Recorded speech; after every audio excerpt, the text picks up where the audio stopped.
और ये सीधी तस्वीरें हम आपको दिखा रखे हैं। गृह मंत्री अमित शाह इस वक्त घायल जवानों से मुलाकात करने के लिए अस्पताल पहुंचे हुए हैं। उनका हालचाल जान रखे हैं, उनसे मुलाकात कर रखे हैं, उनके बारे में सारी जानकारी ले रहे हैं, उनके स्वास्थ्य के बारे में जानकारी वे लेते हुए नज़र आ रहे हैं। ये सीधी तस्वीरें इस वक्त हम आपको हॉस्पिटल्स दिखा रखे हैं, जहां पर मरीज से बातचीत करने के बाद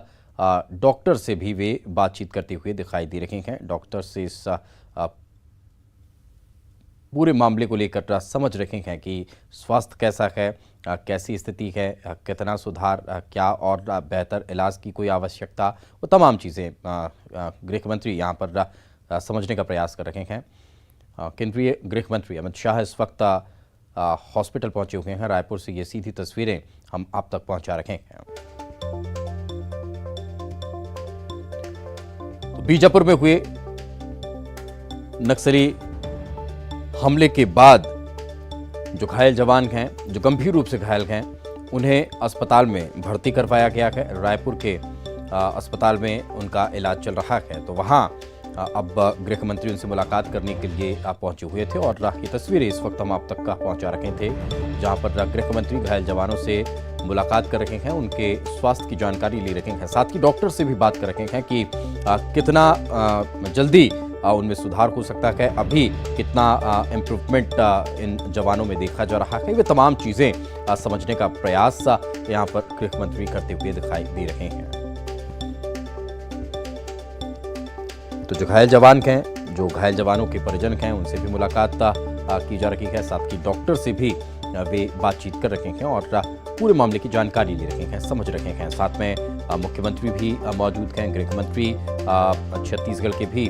साथ में मौजूद हैं और तीनों वरिष्ठ नेता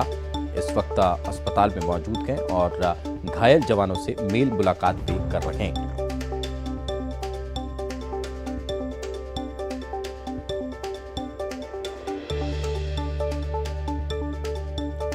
तो हर जवान, जितने भी जवान अस्पताल में एडमिट हैं, उन प्रत्येक जवान के जो रिपोर्ट हैं उन्हें देख रहे हैं और उनके बारे में जानकारी ले रहे हैं, उनसे बातचीत कर रहे हैं, उनका मनोबल बढ़ा रहे हैं, उनकी हौसला अफजाई कर रहे हैं, उन्हें कितनी चोट लगी है, कितनी गहरी चोट है, कितनी जल्दी ठीक होगी, ये तमाम जानकारी डॉक्टर से भी लेते हुए नजर आ रहे हैं। उनके एक्सरे देखे जा रहे हैं, उनसे बातचीत डॉक्टर से बातचीत करके ये समझ रहे हैं कि कहाँ कितनी चोट है, कितनी जल्दी वे रिकवर कर पाएंगे, किस बॉडी के किस पार्ट में, किस एरिया में उन्हें चोट है, कहाँ उन्हें गोली लगी थी,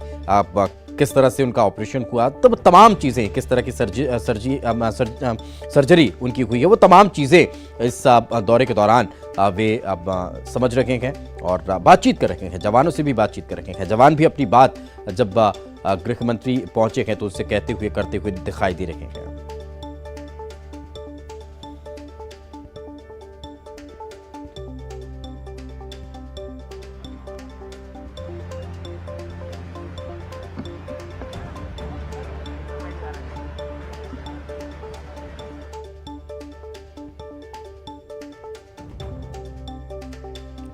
तो एक साथ आपको सभी नजर आ रहे होंगे, आपको रायपुर से सांसद भी दिखाई दिए होंगे, आपको मुख्यमंत्री भी दिखाई दे रहे हैं। केंद्रीय गृह मंत्री अमित शाह जब पहुंचे हुए हैं तो फिर बीजेपी के तमाम बड़े नेता, चाहे नेता प्रतिपक्ष का जिक्र कर लीजिए, वे वहां पर पहुंचे हुए हैं, वे भी उनके साथ नजर आ रहे हैं। पूर्व मुख्यमंत्री भी वहां पर आपको दिखाई दे रहे हैं, वे भी वहां पर हालचाल जानने के लिए पहुंचे हुए हैं। तो तमाम अब जब केंद्रीय गृह मंत्री पहुंच चुके हैं तो फिर तमाम राजनीतिक दल के नुमाइंदे और खासतौर पर भारतीय जनता पार्टी और कांग्रेस के सभी बड़े नेता एक साथ अब पहुंचे हुए हैं और हालचाल वे वहां पर ले रहे हैं।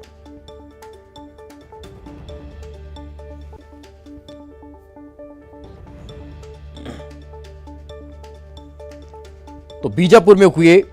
इस नक्सली हमले में जो जवान शहीद हुए, उन जवानों को श्रद्धांजलि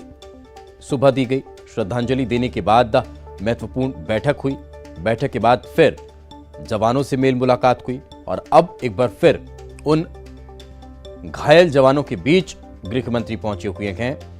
और उनकी हौसला अफजाई कर रहे हैं, उनसे बातचीत कर रहे हैं, उनका मनोबल बढ़ाने का काम वे इस वक्त करते हुए नजर आ रहे हैं। ये सीधी तस्वीरें इस वक्त हम आपको दिखा रहे हैं रायपुर से, जहां केंद्रीय गृह मंत्री अमित शाह, मुख्यमंत्री भूपेश बघेल, पूर्व मुख्यमंत्री डॉक्टर रमन सिंह, छत्तीसगढ़ के गृह मंत्री, सांसद, तमाम लोग वहां पर पहुंचे हुए हैं और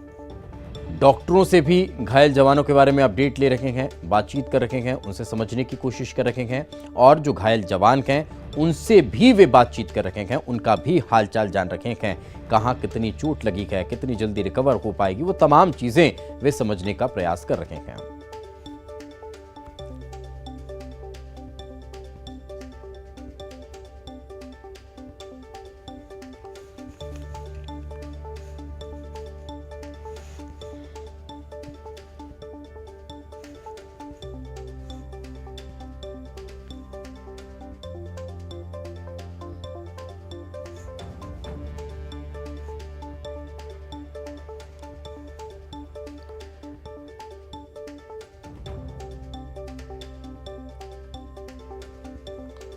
तो एक बेहद बड़ा नक्सली हमला जिसमें हमारे 22 जवानों की शहादत हो गई, तो 30 से ज्यादा जवान जो कि घायल हुए, उन घायल जवानों का मनोबल बढ़ाना, उन जवानों से मिलने जाना, जो जवान इस मुठभेड़ के साक्षी रहे, उनसे बातचीत करना, उनका मनोबल बढ़ाना, क्या हुआ, कैसे हुआ, उस वक्त की परिस्थितियां क्या थी, किस तरह का मंजर था, कैसे उससे दो चार हुए, कैसे उससे जीत कर बाहर निकले, कैसे अपने शहीद भाइयों के शव को लेकर आए, वो तमाम चीजें जब केंद्रीय गृह मंत्री पहुंचे तो वो समझ रहे हैं, एक्सरे भी देख रहे हैं कि कहां गोली लगी है, बॉडी के किस पार्ट में बड़ी इंजरी है, उसको कैसे दुरुस्त किया जाएगा, क्या और मदद लग सकती है, वो हर चीज बारीकी से समझने का प्रयास इस वक्त केंद्रीय गृह मंत्री करते हुए नजर आ रहे हैं। प्रत्येक जवान, जितने जवान हॉस्पिटल में बेड पर लेटे हुए हैं, इलाजरत हैं, उन प्रत्येक जवान के पास केंद्रीय गृह मंत्री पहुंच रहे हैं और उनसे बातचीत कर रहे हैं। डॉक्टर से हर जवान के बारे में अपडेट भी लेते हुए नजर आ रहे हैं। और इस वक्त हमारे सहयोगी अवधेश हमारे साथ जुड़ चुके हैं। अवधेश, अभी भी क्या गृह मंत्री हॉस्पिटल में हैं या फिर उनका दौरा पूर्ण हो चुका है? इसके बाद का आगे का क्या दौरा कार्यक्रम रहने वाला है? आप बिल्कुल देखिए, 4 अस्पताल गृह मंत्री को जाना है। एक अस्पताल से वो निकल चुके हैं, जो राजधानी रायपुर का जो रामकृष्ण केयर अस्पताल है, वहां पे वो घायल जवानों से मुलाकात कर चुके हैं। सभी घायल जवानों से उन्होंने कुशल क्षेम पूछा, उनकी हौसला अफजाई की और उन्हें फ्रूट और ड्राई फ्रूट का पैकेट भी दिया, उनके उत्तम स्वास्थ्य लाभ की कामना की। साथ ही साथ डॉक्टरों से बातचीत की, अस्पताल के जो डॉक्टर उनसे बातचीत करके कहा कि जो भी उचित इलाज के लिए जो भी व्यवस्था करनी हो की जाए और इन तमाम जवानों का जो उपचार हो जल्द से जल्द बेहतर उपचार किया जाए। यहाँ से वो निकल चुके हैं। अब वो एक और पास के जो अस्पताल है, जहां पे जो 2 और जो घायल जवान है, एमएमआई अस्पताल, वहां पे वो घायल जवान से मिलने के लिए पहुंच चुके हैं। वहां से निकलने के बाद 2 और अस्पताल राजधानी के, मतलब कुल 4 अस्पतालों में उनका वहां पे उन्हें जाना है और घायल जवानों से मुलाकात करेंगे। 2 अस्पताल के बाद वो तीसरे अस्पताल देवेंद्र नगर पहुंचेंगे, जहां पे एक नारायणा अस्पताल है, और वहां से निकल के वो बालाजी अस्पताल मोआ जाएंगे और वहां पे भी जो घायल जवान है उससे मुलाकात करने के बाद वो सीधे एयरपोर्ट जाएंगे और एयरपोर्ट से दिल्ली के लिए रवाना होंगे। उनके साथ साथ मुख्यमंत्री भूपेश बघेल भी है। और बड़ी बात यह है कि बीजेपी के नेता, मतलब ये कि छत्तीसगढ़ के पूर्व मुख्यमंत्री डॉक्टर रमन सिंह हो, सांसद सुनील सोनी हो, राज्यसभा सांसद जो रामविचार नेताम है वो हैं, और उनके साथ ही साथ जो और भी बीजेपी के नेता बृजमोहन अग्रवाल, तमाम लोग भी साथ में हैं। सभी एक साथ अस्पताल आए थे, वहां पे जवानों से बातचीत करने के बाद वो दूसरे अस्पताल पहुंच चुके हैं और वहां से कुछ देर बाद निकल के वो तीसरे अस्पताल जो है देवेंद्र नगर के नारायणा अस्पताल पहुंचेंगे। बिल्कुल अवधेश, इसके साथ साथ ये भी समझना चाहेंगे, अगर पूरे दौरे कार्यक्रम को देखा जाए तो कल दिल्ली में महत्वपूर्ण बैठक करना, आला अधिकारियों से इस पूरे नक्सली मुठभेड़ की जानकारी लेना, समीक्षा करना, उनसे आगे की रणनीति पर चर्चा करना, और आज छत्तीसगढ़ पहुंचना और फिर छत्तीसगढ़ में जवानों को श्रद्धांजलि देने के बाद महत्वपूर्ण बैठक लेना, अधिकारियों से आगे की प्लानिंग समझना, कितना महत्वपूर्ण यह दौरा माना जाए, किस तरह से बिंदुवार दौरे को देखा जाए? बिल्कुल देखिए, बेहद ही महत्वपूर्ण इस दौरे को माना जाएगा, क्योंकि अगर देश के गृह मंत्री ये घटना के बाद राजधानी आते हैं, छत्तीसगढ़ के दौरे पे आते हैं, और न केवल वो एक बंद कमरे में आला अधिकारियों की बैठक लेते हैं, बल्कि घायल जवानों से भी मुलाकात करते हैं, और उससे बढ़ के घोर जो नक्सली इलाका बीजापुर है, वहां के जो वो कैंप में जाके, सीआरपीएफ के कैंप में जाके खाना खाते हैं, जवानों के साथ बातचीत करते हैं, उनका हौसला अफजाई करते हैं। तो बताने के लिए काफी है कि न केवल रणनीतिगत कारणों से, बल्कि जवानों के हौसले को, मोराल को और बूस्ट करने के लिए यह दौरा बेहद ही महत्वपूर्ण है। क्योंकि कल ही जो गृह मंत्री है वो काफी एक्टिव हो गए थे, जैसे ही घटना की जानकारी उन्हें लगी, वो दिल्ली पहुंच के एक उच्च स्तरीय उन्होंने बैठक की, और बैठक में इस बात की रणनीति तय की गई कि सीआरपीएफ के जो डीजी थे, सीआरपीएफ के जो आला अधिकारी थे, उन्होंने ब्रीफ किया, केंद्रीय गृह सचिव ने उन्हें ब्रीफ किया कि कहां पे क्या चूक हो गई और किन किन कारणों से इतनी बड़ी घटना घटी कि इतने जवानों को शहादत देनी पड़ी है। उसके बाद वो छत्तीसगढ़ पहुंचते हैं, पहले शहीद जवानों को श्रद्धांजलि देते हैं, और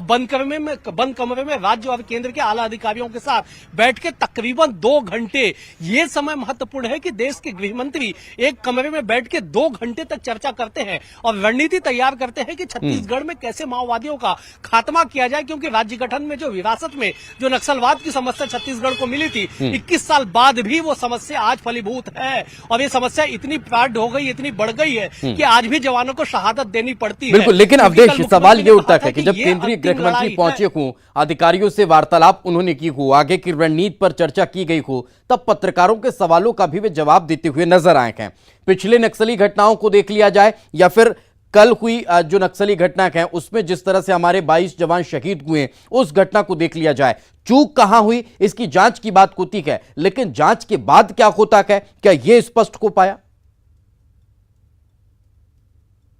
देखिए, सीधे तौर पे राज्य की बात कर लीजिए, केंद्र की बात कर ली जाए, क्योंकि केंद्रीय गृह मंत्री यहाँ पे आए हुए हैं, तो उन्होंने कहा है कि चूक नहीं है, ये रणनीति ठीक है, रणनीति में थोड़ी 19-20 हुई, जिसके कारण इतनी बड़ी कैजुअलिटी हुई, इतने जवानों को शहादत देनी पड़ी, लेकिन जांच भी होगी निश्चित तौर पे, विभागीय तौर पे, और आगे क्या कुछ रणनीति बनेगी इसके लिए बातचीत उन्होंने की, और साथ ही साथ पत्रकारों को इसलिए भी जवाब दिया जो सबसे अहम है, क्योंकि पत्रकारों के जरिए, चैनल और मीडिया के जरिए गृह मंत्री संदेश देना चाहते हैं कि जिस तरह से घटना घटी, इस घटना के बाद छत्तीसगढ़ के जवानों के, देश के जवानों का जो मोराल है वो डाउन नहीं होगा। जो नक्सलियों के खिलाफ जो अभियान छत्तीसगढ़ में चल रहा है, उस अभियान को और तेजी मिलेगी, उस बीहड़ इलाके में और ज्यादा कैंप की स्थापना की जाएगी, और जैसे जैसे कैंप वहां पे लगेंगे, डिस्टर्बेंस निश्चित तौर पे कम होगा। तो इन तमाम चीजों की रणनीति तय की गई है, और ये सबसे बड़ी बात है कि जो वहां पे जाके, वो बीजापुर में जाके सीआरपीएफ के कैंप में जाते हैं, वहां पे जवानों से, अधिकारियों से बातचीत करते हैं, उनके साथ बैठ के लंच करते हैं। ये बड़ी बात है कि न केवल घटना के, बल्कि घटना के बाद क्या कुछ किया गया और क्या कुछ किया जाना चाहिए आने वाले समय में, इन तमाम चीजों पे बातचीत करते हैं। लेकिन अवधेश, हर बार जब भी इस मसले को लेकर बातचीत होती है, तब स्ट्रेटेजी क्या बनी वो तो जाहिर सी बात है कि मीडिया के सामने नहीं उजागर की जा सकती, लेकिन डेडलाइन तय कर दी जाती है कि इतने दिनों में माओवाद को खत्म कर दिया जाएगा। आज भी कहीं वैसा तो नहीं हुआ? देखिए, सबसे बड़ी बात यह है कि मार्च से लेकर जून तक का जो माह माना जाता है छत्तीसगढ़ में, माओवादियों के लिए सबसे अनुकूल समय माना जाता है। माना जाता है कि पतझड़ का मौसम रहता है, जो विजिबिलिटी जो जंगल के भीतर होती है वो काफी बढ़ जाती है। तो ऐसे में फोर्स के सामने बड़ी चुनौती होती है, क्योंकि जो एम्बुश लगा के जो माओवादी होते काफी दूर चले जाते हैं, क्योंकि वो रास्ते पे नजर रखते हैं, जवान उसमें फंस जाते हैं। तो ये जो सबसे कठिन समय है मार्च से लेकर जून तक, इसमें कैसे निपटता जाए, इस बात को लेकर रणनीति तय की गई है। बिल्कुल, इस बात को लेकर मंथन कहीं ना कहीं आज भी होता हुआ नजर आया है, और बेहद महत्वपूर्ण यह दौरा माना जाएगा। बहुत बहुत शुक्रिया अवधेश, इस तमाम जानकारी के लिए।